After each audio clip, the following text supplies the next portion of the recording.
लाइमोन रेलि मा मेसेज गिबियावनो दिनै जोङो बिटिआर ओनसोलारि बिटिसि ओनसोलनि गासैबो रायजो राजाफोरखौ जोङो नैबे मेगा कार रेलिनि गेजेरजों जों मेसेज होनो सानदों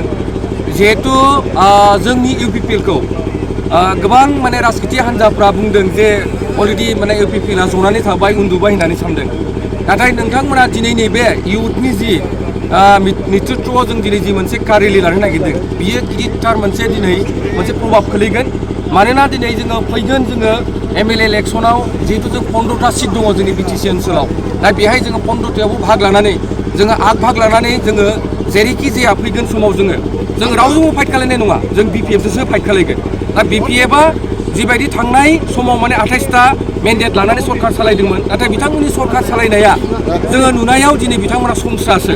मानोना बिथांमोना जोंनि थाबोनाय रांजोंसो बिथांमोना दिनै माखासे मा होनदों बेबायदिनो लाइमोनफोरखौ थगायनानै गोबां बेबायदि फर्म सम राननानै बिथांमोना मा होनदों बेबायदि आग-भाग लानायफोरखौ जों नुनो मोनदों नाथाय जों बेखौनो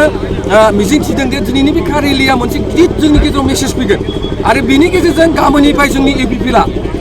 गामि गामि न'खर न'खर जिहेतु मोनसे धौवा फैसिगोन जे नंगौ इउपिपिएलआ माने सैथो मोनसे पार्टि आरो जोंनो नेतृत्व प्रमद बर'नि 5 बोसोरनि दिनाव जि मोनसे शान्ति परिबेसनि गेजेरजों जि मोनसे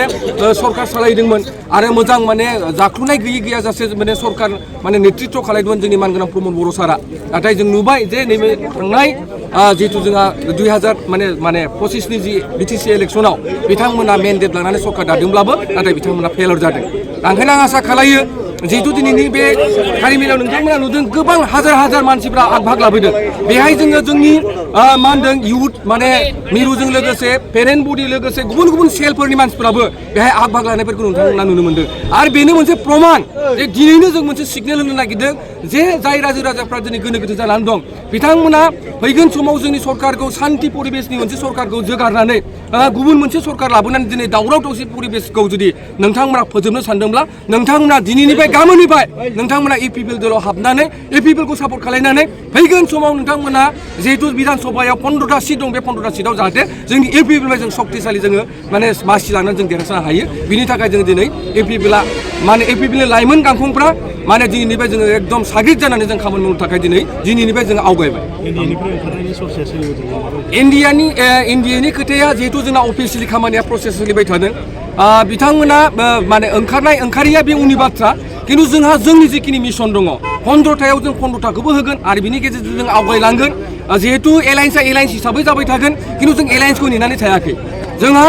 मोनसे समाव एलायन्सखौ लानानैनो जोंहा गोबां बेबायदि जोङो मोनसे गाब्र'नायखौ जों नुनो मोनदों ओंखायनो जोङो नैबे द्वितीय बाराव बे नैथि बाराव जाहाथे जोंनि माने इउपिपिएल हान्जाया जाहाथे 15टा सिटआव जोङो जेरैखि जाया 10टा सिटखौ जों बोरै मोननो हायो बिनि थाखाय जोंनि लाइमोनफोरा दिनै आग-भाग लानानै सिगां लानानै जों खामानि मावनो थाखाय जोङो साग्रिद जानानै दिनैनि मोनसे प्रमान जों होनो नागिरदों आरो बे रेलिया दिनै अदालगुरिनिफ्राय लानानै क'क्राझाराव जोबथाहैगोन मानोना बेहाय जों गोबां जोंनि जिखि जिल्लाफोर दं बे जिल्लाफोरखौ जों गासैबो टाच खालायलांजोबगोन आरो बेनि गेजेरजों दिनै जिहेतु जों खोनानो मोनदों दाख्लैनिफ्राय मानगोनां बिपिएफनि मानगोनां हाग्रामा महिलारि सारा जिहेतु जोंनि नैबे रेलिखौ नुनानै राकेश सारनि नेतृत्व जि मोनसे रेलि ओंखारनो नागिरदों बे रेलिखौ नुनानै बिथांमोनाबो 25 तारिखनिफ्राय बिथांमोनाबो मास गेदारिं लानो नागिरदों दा बेथ' बिथांमोना गिदों आरो बिथांमोना बुंदोंमोन जे इउपिपिएलआ थैबाय होननानै नाथाय इउपिपिएलआ थैयाखै इउपिपिएलआ गोथांसो जादों आरो थांदों आरो नोंथांमोना नुगोन जे बिथांमोना थांनाय समाव जिबायदि 28टा मेन्डेट लानानै देरहादोंमोन एबार उल्था जागोन रायजो राजाया बुजिबाय आरो एबार जेरैखि जाया इउपिपिएलआ बांसिन मेन्डेट लानानै सरकार दागोन माने इउपिपिएलखौ गिनानै हाग्रामा महिलारि बिटिएफआ दिनै रेलि खालामनो थाखाय बिथांमोना बाध्य जादों येस नंगौ मानोना बिथांमोना नै जोंनि आरो दिनैनि बे कार रेलिया जिहेतु जोंनाव दिनै बेहाय मा होनदों 700-800 खान माने गारिया दिनै मा होनदों उदालगुरिनिफ्राय लानानै क'क्राझारसिम रावना होगोन जेब्ला जोंनि बे गारिखौ नुगोन अब्ला हाग्रामा सारा गामिनिफ्राय उन्दुनाय जानाय लोंनाय सुख जानाय नङा मोनथिबायना ओंखायनो जों आसा खालामदों जे फैगोन समाव जे इउपिपिएलआ जे मोनसे शक्तिशालि फैफिनबाय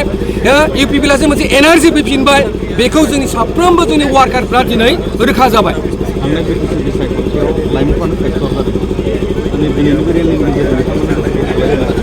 मोनसे समाव बिथांमोना जिहेतु बिथांमोननि सानैसो जिखिनि इयुननि दैदेनगिरिफ्रा जोंनि गभर्नमेन्टनि दिनाव गोबां बिथांमोना नङैखौबो माने नंखायखौबो बिथांमोना फोसावलाबायनानै माने गोबां लाइमोन सेंग्रा सिख्लाफोरखौ बिथांमोना गोदौ होनानै मोनसे दौ लाबोदोंमोन जिहेतु बेखौ दिनै बिथांमोननि लाइमोन सेंग्रा सिख्लाफ्रा दिनै बुजिदों मानोना दिनै बिटिसि गभर्नमेन्टआ दिनै 7 मास जानाय जासेयावबो बिथांमोननि पकेटाव थाइसेबो थाखाया फैयाखै आरो बिथांमोना गावजों गावनो गोदो गोदो जागासिनो दङ गावजों गावनो बिथांमोना थाइसेबो फैसा बेबायदि माने रावनोबो होनो हायाखै जिहेतु बिथांमोना खालि फर्म होनानै नों आं जोंनि मानसिफोरखौ गोनो गोथो खालायदों आरो बिथांमोना बुंदों जे नोंथांमोना जुदि बिपिअ फैयाब्ला जों नोंथांमोननो 2 लाख होनाय नङा 1 लाख होनाय नङा होननानै बिथांमोना माने भुवा माने फोसावबाय थादों दा ओंखायनो जों सानदों जे जोङो लाइमोनफोरखौ जों सांग्रां खालामनांगौ नोंथांमोना जेब्लायबो गोग्गो समाज नागिरदोंब्ला नोंथांमोना जेब्लायबो शान्तिखौ लुबैदोंब्ला नोंथांमोना जेब्लायबो डेभेलपमेन्टखौ लुबैदोंबा नोंथांमोना प्रमद बर' सारजों थानांगोन आरो प्रमद बर' बायदि सार बायदि दैदेनगिरि जोंनि बिटिआर ओनसोलाव गैया मानोना प्रमद बर'आसो गासैबो 26टा जनगोष्ठीखौ समानै नायो समानै अधिकार होयो आरो दिनै जोंनि बे 5 बोसोराव जों शान्ति मोनसे परिबेस कुनु नांलाय खमलाय गैयाजासे कुनु दाङाबाजि गैयाजासे हारिजों जातिजों कुनु नांलाय खमलाय गैयाजासे जोंनि सरकारनि दिनाव जोङो एचिभमेन्ट खालामनो हादों आरो जों बिनि थाखायनो जों प्रमद बर'खौ पिसनि सासे राजा शान्ति होननानै जोङो गनायनानै लायो आरो बे खोथाखौ बिथाङाबो गनायना लानांगोन मानोना हाग्रामा महिलारि साराबो मानोना दिनै बिथाङा फैनाय लोगो बे 6 मास 7 मासनि गेजेराव गोबां दावराव दावसि नोंथांमोना नुदों नोंथांमोना क'क्राझारावनो नुगासिनो दङ